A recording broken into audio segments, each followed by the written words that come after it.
La faculté de droit a ouvert ses portes, si on peut dire, en 1854, a reçu ses premiers étudiants. Donc, ses premiers étudiants, c'était peut-être 5 ou 6 personnes tout au plus. Il y avait autant d'étudiants que de professeurs en somme.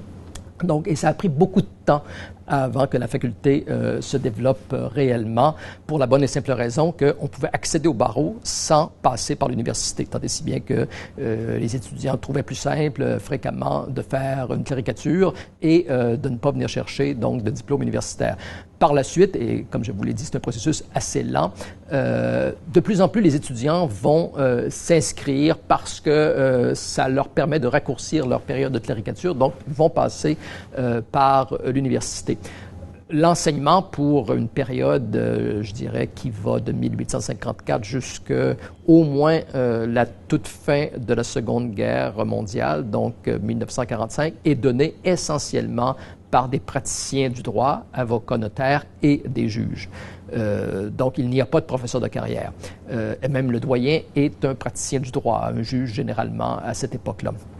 Par la suite, donc en 1945, on va engager les premiers professeurs, et ce sont des professeurs qui ont surtout pour fonction de former au notariat et de préparer les étudiants au barreau. Donc, c'est un enseignement, même quand on retient des professeurs de carrière, qui est assez professionnalisant. Donc, ce n'est pas un enseignement, je dirais, théorique que ces professeurs-là vont donner. Et à partir des années 50 et des années 60, on va constituer donc un corps professoral qui est un corps professoral donc de carrière avec une présence plus ou moins importante de chargé de cours, mais le corps professoral donc va mettre un certain temps. Ce n'est pas propre à la faculté de droit de l'Université Laval, c'est à peu près à l'identique, je dirais, cette manière de faire là, dans le reste du Québec et tout aussi vrai dans le reste du Canada. Donc, les facultés de droit vont mettre un certain temps, je dirais, à être des facultés où on présente le droit comme étant, je dirais, une science, si on peut employer l'expression. Là. On va davantage voir les facultés de droit pour une très longue période comme étant des écoles professionnelles.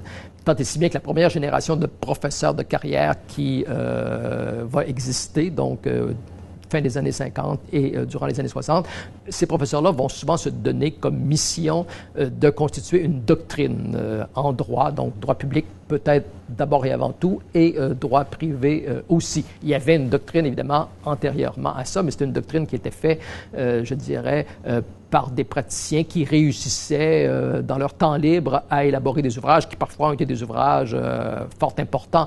Mais les premiers professeurs de carrière vont donc constituer cette doctrine, surtout en droit public, qui avait peut-être moins bénéficié, je dirais, de la part doctrinale antérieure aux années 50 que le droit privé. Donc, ce sera une mission que vont se donner ces premiers professeurs de carrière.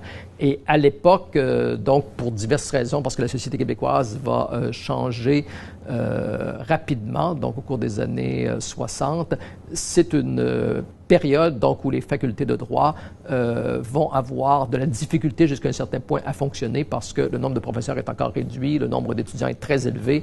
Donc, c'est assez complexe que de donner un enseignement et de couvrir toutes les matières, parce qu'il y a beaucoup de matières nouvelles aussi qui vont être enseignées. Donc, de faire en sorte qu'on réussit à donner davantage de cours optionnels, à faire en sorte donc que l'on sort des matières très traditionnelles pour intégrer donc des matières nouvelles.